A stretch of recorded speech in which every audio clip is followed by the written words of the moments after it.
Thunder Bay's mayor delivers his State of the City address. The Police Services Board okays a new budget. And Toronto's mayor delivers fresh apologies.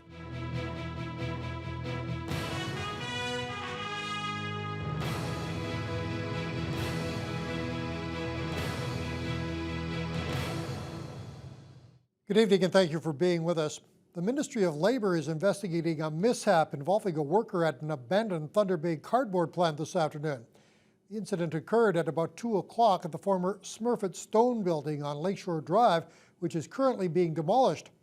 Reports from the scene indicate the worker, approximately 45 years old, was throwing debris down through a hole, but his glove apparently got caught on a piece of material, causing him to fall 30 feet to the ground below. According to Superior North EMS, the man suffered a head injury but was conscious when they arrived at the scene. A Ministry of Labour inspector has been called in to investigate. We hope to have more details for you tomorrow on the Newshour. OPP in the Atikokan area are on the scene of an apparent fatal collision at this hour. It happened at around 1 o'clock this afternoon, and reports indicate one man is dead as a result of a single vehicle rollover. The highway between Atikokan and Chappaqua is apparently still closed, but the OPP have not released a road advisory or any details of the accident at this time. Well, Mayor Keith Hobbs is dubbing the current group at City Hall as the Infrastructure Council. The mayor delivered his State of the City address last night at the final meeting of 2013. The speech touched on road work, the economy, mining, and many other developments of the past year. Hobbs also outlined some of the challenges ahead as this term of council enters the final year of their mandate.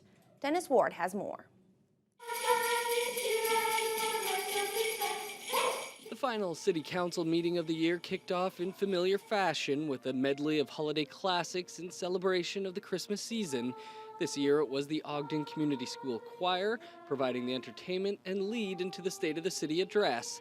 Mayor Keith Hobbs referred to himself and his colleagues as the Infrastructure Council, noting this term of council has doubled infrastructure spending in just 4 years. This vital work is being accomplished with fiscally responsible tax increases. Taking the enhanced infrastructure renewal program into account, the average city tax levy increase over the last 4 years was slightly less than 3%. Without the enhanced infrastructure funding, the average tax levy is just 1.7%. The mayor, who ran on a tough-on-crime platform, believes crime is down in Thunder Bay, and he pointed to local plans that are addressing substance abuse in the city, calling them a success. And speaking with Chief J.P. Levesque, apparently last week we had a period where we went 24 hours without people in cells, which is a record as far as I can remember. Despite some successes, Hobbs says there are many challenges, especially what he called a critical shortage of housing. The mayor only went off script once during his 30-minute prepared speech to announce his recent engagement. Following the address, council wrapped up other business in short order, approving a $4.4 million contribution to a new supportive housing complex for seniors. The funding will come in the form of a yearly tax rebate for the Sister Lila Greco apartments that is likely to last until 2024. $2.3 million was also approved for community and cultural programs. Dennis Ward, TBT News. The City of Thunder Bay is predicting a $1.3 million budget shortfall for winter maintenance by the end of this year. But the city's manager of roads says snow plowing after big storms will not be impacted by budget issues. Roads Division Manager Brad Adams says if you don't notice plows out during a snowfall or right after, it's because a lot of work is done after 2 a.m.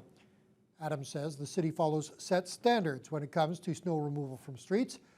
There hasn't officially been any money in the winter maintenance budget for months now. That's due to a winter that lasted well into April of this year, and every major snowfall comes with big costs. If we do go to a full plowing event and just doing the arterials and collector streets, I think we're around 18 to 20,000 a night. So we get into residentials, we're looking at 3 days of that, so it's a little bit more than that, say roughly about 24, 25. Just prior to this week's big snowfall, winter maintenance for the year was $700,000 over budget. The city will tap into a $2 million reserve fund to address that shortfall. The efforts and achievements of the late waterfront project manager Catherine Dugmore will be permanently celebrated. Dunmore passed away after a battle with cancer in late March. The Waterfront Development Committee has been looking at options to honor her contribution to Prince Arthur's Landing since that time. The city has decided to place a plaque or a sign together with an engraved granite bench near the viewing circle at the end of Pier 2. Dunmore's husband, Mark Smith, says he's very happy with the idea. I've got a lot to be grateful for, and one of the things is that Catherine saw what a super place Prince Arthur's Landing had become. And that there will be this dedication down there in her honor makes me feel very good. Last night, the city was also presented with a plaque from architecture and planning firm Brooke McElroy. It was a recognition of the 15 national and international awards Prince Arthur's Landing has received. Some big questions loom over the future of the Fort William Gardens. The 62-year-old building is nearing the end of its life as a spectator facility, and as the city moves ahead with plans for a new event center, a full range of options are being looked at for the gardens, including demolition. Dennis Ward has more on the decision-making process. The fact the Fort William Gardens isn't a good place for bigger events doesn't mean it can't be used for other things, says consultant Conrad Boychuk. If you start removing some of the seats, 40,000 square feet of floor would exist, and that provides opportunities for other sports, farmers markets, and much more. An option that many communities building new event centers have been opting for is demolition. If the Fort William Gardens hadn't been updated with a newer roof structure a decade or two ago, it would probably be in much worse shape, and the question we'd be asking is a little bit different. But in this particular instance, there's a lot more life in this building, and we need to know what that could look like. The city recognizes that any future use for the gardens will have to take into account the Fort William Curling Club. The curling club plays a huge role in the fact that they're part of this building. The infrastructure in place here is that the refrigeration system is shared between the ice rink and the curling club, so they're a very key stakeholder in this process. While the gardens may have some life left in it, the future comes with a cost. Over the next 3 years, $1 million in work will be needed. That's on top of the $600,000 the operation loses each year. On top of future uses, the cost of demolition will also be studied. That's a question we have to ask ourselves, and as demolition is part of one of the options, we'll be looking at that, looking at the cost of demolition, and then the value in the land after that. The first chance for the public to provide their thoughts on the future of the gardens will be at a community forum on January 8th. A report will come to council in March. Dennis Ward, TBT News. The end of 2013 is just around the corner, and that means the City Police Force presents their financial plans for the coming year. Today, the Police Services Board met with the Chief of Police to discuss the 2014 budget, and the total increase is more than $1 million. Courtney Rutherford reports. The total ask is just over $1.2 million, or 3.5% for operation, and $489,000 in addition to capital, so which is a substantial increase over 2013. Chief of Police J.P. Levesque presented his 2014 projections to the Police Services Board, and he's calling it a lean budget. This is now the second year in a row Levesque has come to the board with no increase in material accounts, and that, he says, is dangerous.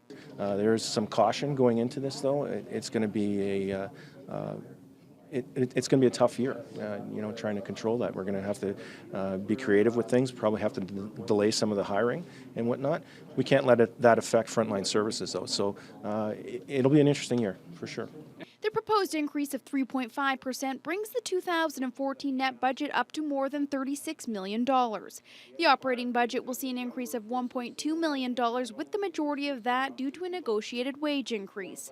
The capital budget is proposed to spike to $1.3 million for the upcoming year, an increase of $489,000. Police Services Board Chair Joe Verderamo says he's feeling confident with the numbers the chief brought forward. Knowing my colleagues around council, I've been around for a while, I'm confident that they will certainly approve the budget once they receive the information that we received today. What can they do? We have to provide the service. We have to keep the city safe, and this is the way you do it. The $36.5 million budget will go before City Council in February. Courtney Rutherford, TBT News. The Thunder Bay Police welcomed 4 new constables into the local service today, and one of those constables was also valedictorian at the Ontario Police College, which is a first for the local police force. Trevor Lind, Patrick Shopoff Mark Catani and Ryan Doucette were all awarded their badges and warrant cards at a swearing-in ceremony in front of a large crowd of family and friends who came to witness the event at the Ontario Court of Justice.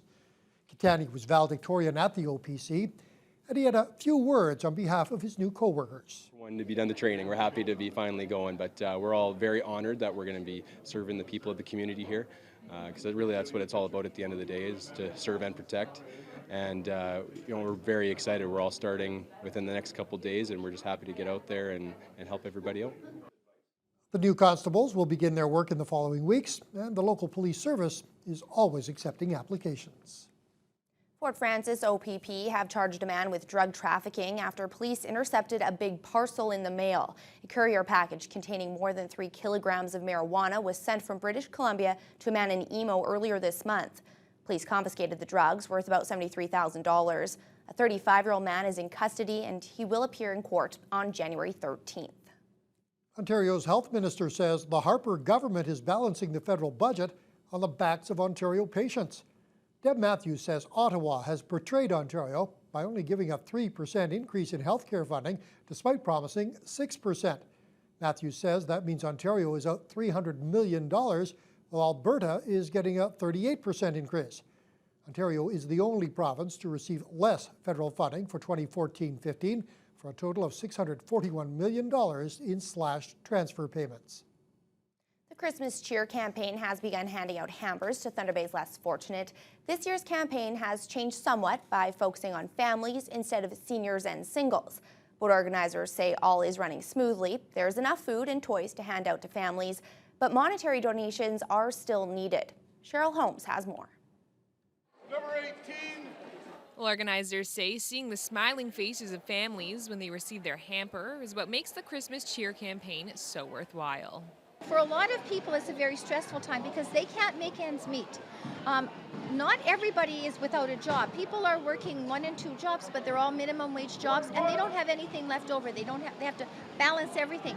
So what we're doing is we're taking the pressure off of them so that they can sit around the table, they can give their children brand new gifts, and for one little moment, the children can be just like every other child in their classroom. That's exactly why people come back to volunteer for the campaign each year. Greg Dubois is back for his 2nd year of volunteering. He says this is an excellent way of giving back to the community as a whole. It's excellent. I love it. I love interacting with people and helping them out. And everyone here is so cheerful, and everyone here is so generous. Even the people that run this and everyone that shows up, you can really feel a real positive energy. That positive energy continued with the help of donations from Thunder Bay schools, providing enough food to feed families for a whole week. The Firefighters Toys for Tots campaign has also allowed all families to receive enough toy donations for each of their children. I need a 3-year-old boy. The Christmas Cheer campaign has returned to the roots of their mandates and stopped providing hampers for seniors and individuals. People who don't qualify are being directed to other organizations like the RFDA, but the change hasn't affected hamper pickups this year. It's running really, really well, and what we did too is we were really respectful of all of the other organizations that raise money all year to help people, and we decreased our goal. We decreased our goal to $140,000.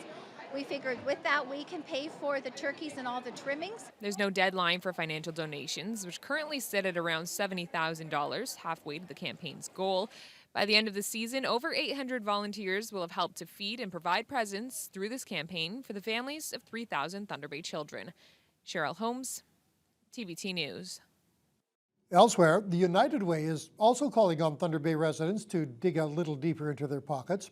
The local chapter is $767,000 short of their $2.7 million goal, and time is running out. The total amount that needs to be raised works out to an average of $55,000 each day for the next 14 days. Union Gas came forward with a check today for more than $29,000 to help lighten the load, but even with checks like that, there is still a long way to go.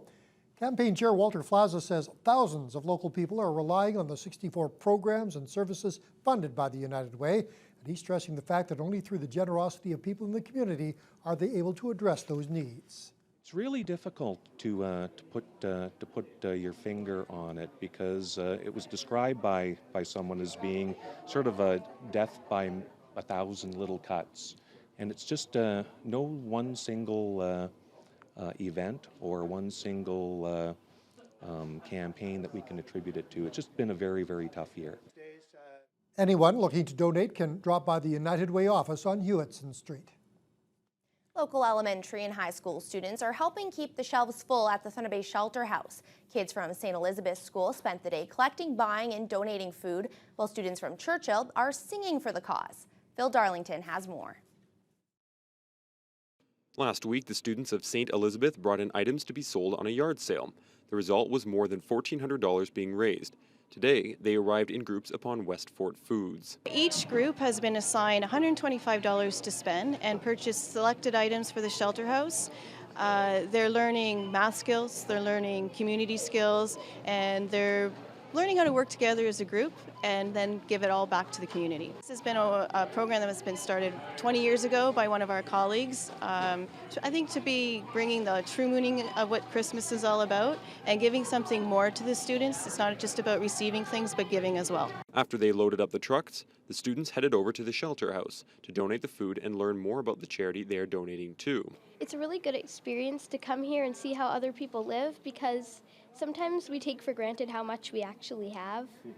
So it kind of gives you a warm feeling in your heart to see that other people are happy that they don't have as much as you. Meanwhile, a group of young musicians from Sir Winston Churchill provided entertainment and collected donations from Safeway shoppers. I think that as we go on, we definitely are receiving more and more donations as we go on. Over the 6 years, we've received about $10,000 in donations, which is fantastic. Thank you, Thunder Bay, for that. And I mean, it's for a great cause, so what's not to like about it? The students from Churchill will be back out on Wednesday to collect more donations for the shelter house. They'll be performing and collecting between 11:30 and 5 at the Safeway on Arthur Street.